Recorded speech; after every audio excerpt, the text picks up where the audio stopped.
Good afternoon, everyone. Welcome to Easter Road. I'm Joshua Barry here for the Rangers review ahead of Rangers' fourth game in the Scottish against Lee Johnson's Hibs side.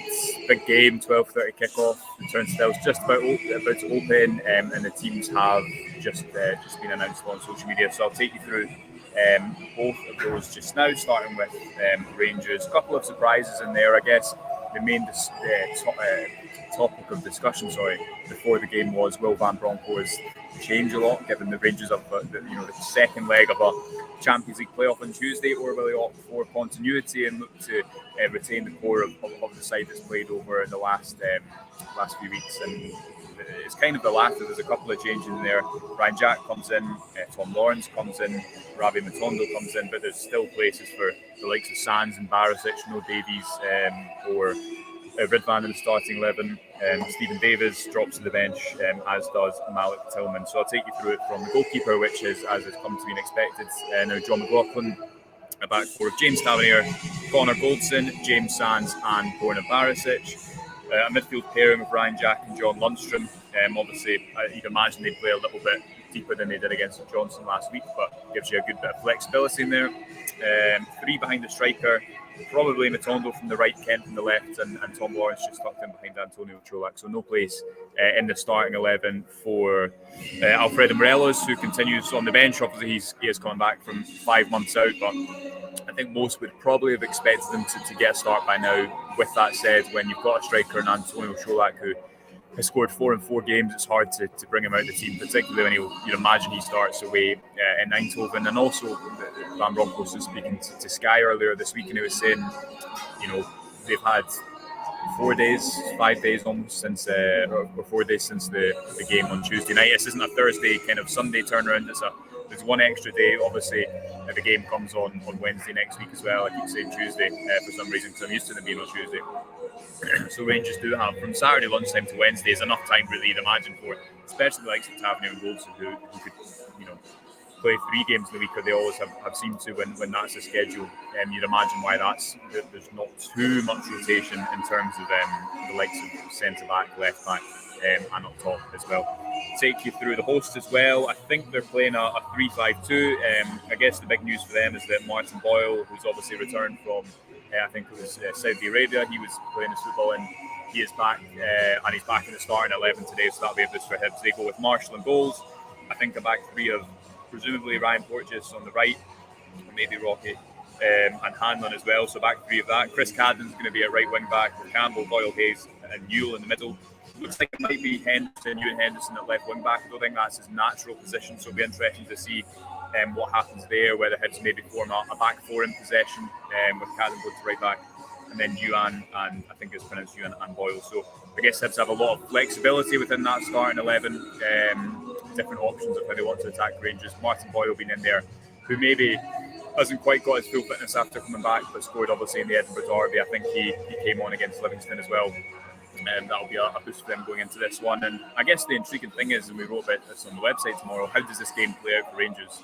Hibs manager Lee Johnson has spoken a lot in pre-season and as recently as this week about the need to go and attack teams, the need to not sit in and when one of the big teams comes to Easter Road and away from home. Indeed, he said in pre-season, in his pre-season interview, he said sometimes that might be to our detriment, but that's what they want to try and do. So I'd anticipate that Hibs will be quite aggressive and press Rangers today, and I think that's why you see from Rangers the likes of Ravi Matondo and Tom Lawrence in that side. If you think back to the 3-0, 3-1 friendly win over West Ham, and I know it was a friendly, but the type of football that Lawrence and Matondo played in space and transition in that second half, I wouldn't be surprised if that's the type of game that Van Bronckhorst is expecting today.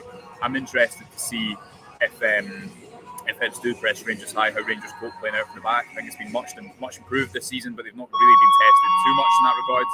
As the stadium announcer just goes over there, too much in that regard. Domestically, obviously, it's been about breaking teams down. Really, the 3 opening games of the season. I know Livingston was a bit of a unique game because they scored so early on.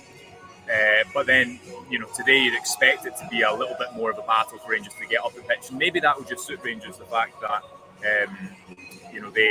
they have to come and create the space, get themselves up the pitch.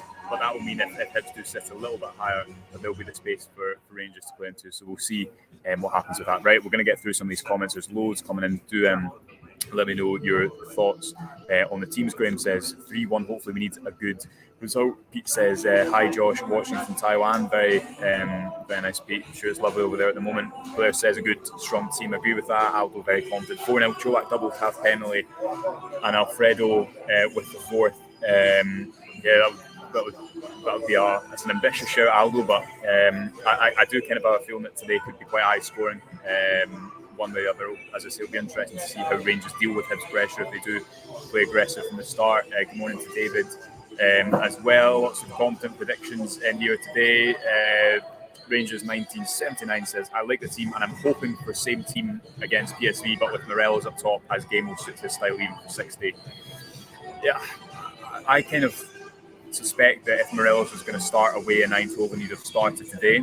He's not started a game yet since he came back from injury, so do you throw him in for a Champions League qualifier? You've got to predict that's not the case. But equally, I think his last game in the Netherlands was that 2-2 against Feyenoord, which was quite a performance. I know not directly related, but the fond memories of travelling to the Netherlands for football. I doubt that is the case, as I say, because he's not starting today. Who knows, maybe he'll come on for a good 30-40 minutes today, but Antonio Cholak's done well so far, and if Rangers need Morelos on the bench, there is good options from the bench as well, which I'll get around to reading, and I always forget to read that before the game. Luke says, morning, expected maybe Davies to start as he needs minutes, dangerous to make too many changes, though. Yeah, I think that's a good point, Luke, and that's what Van Bronckhorst again said on the TV yesterday. It kind of implied that Rangers have more of a turnaround than if it was a Thursday, Sunday. This is Saturday morning, Saturday lunchtime to Wednesday evening. So Rangers will feel like they have probably the sufficient time to not make too many changes for the trip to Eindhoven. I suspect, looking forward to that game, that you have Mallet Tillman come back into the starting 11, maybe Stephen Davis as well. But it's a good industrious midfield today. Tom Lawrence, Ryan Jack, John Lundstrom. I think that's a midfield that's capable of winning the battle, so to speak, at an away game like this, but also playing through the opposition. And hopefully Lawrence, as I say, playing in that probably his favourite role just behind the striker, can make a good impact in the absence of Mallet Tillman today. Gallant Pioneer says, needed a good performance from Matondo today. I don't think he's given us enough so far. I don't really think he's had much of an opportunity, to be fair. 2 assists last week.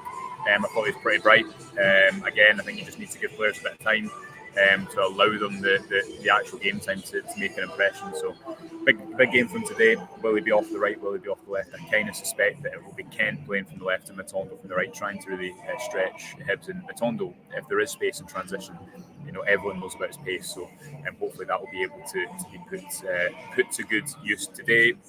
A lot of agreement here that to not make too many changes is the right one. Taylor says, do we really need 2 sitting midfielders to a poor Hibs team? I understand they press high normally, but no way they're setting up like that to play us. I think it's about balance, and if Rangers want both their fullbacks to go high, they need that cover. And as we've seen last week, Rangers played 2 sitting midfielders at home to St Johnstone, but it was on my Twitter and it's on the website as well. If you look at the height, the average position of those players in that game, it was far higher than the week previous. And one of the reasons I think Rangers need to play those 2 players, those 2 controllers, is that if we do see Hibs press high today, one of the big issues for me last season on the Van Bronckhorst points is Rangers just didn't really have the sufficient numbers deep in the pitch to have more players in the opposition and then create the overload and get the ball forward. Whereas I think in pre-season and the small sightings we've seen of that, for example, I thought Rangers were really good building up there against PSV. I think it's about having the numbers in that area of the pitch. So would you have liked to see a more attacking midfield? Maybe so, but you've also got to caveat that with the fact with presumably Tavernier and Barisic will both have some attacking responsibility. Maybe Barisic will tuck in again as he has done recently, and Matondo and Kent are 2 very aggressive wingers.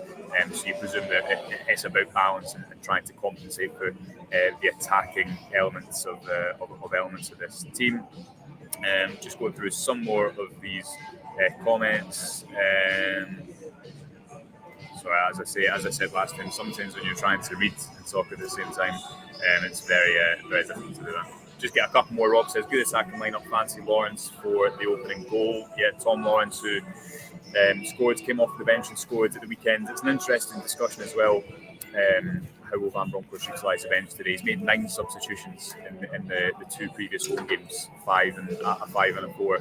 There's a real ability to change from the bench, especially when you've got 5 fullbacks. I'm just going to read the substitute bench to you just now. It's Alan McGregor, Ridvan Yilmaz, Leon King, Stephen Davis, Scott Arfield, Malik Tillman, Alfredo Morelos, Scott Wright, Basham Jr. So no Ben Davies and no Glenn Kamara in there. A couple of notable absentees, but you look at the likes of Arfield, who came and scored and assisted when he came off the bench last week, and obviously got a very important goal away to Livingston on the opening day this season, and Tillman and Morelos as well, both big goal threats. Tillman again changed the game, I think, against Livingston. Everyone knows Alfredo Morelos' goal record here at Easter Road is pretty impressive, so the ability to change from the bench as well if needed. I think we'll leave it there. I've got some stuff to do before the game, so I'll get cracking with that. Obviously a 12:30 kickoff, so a wee bit of time yet.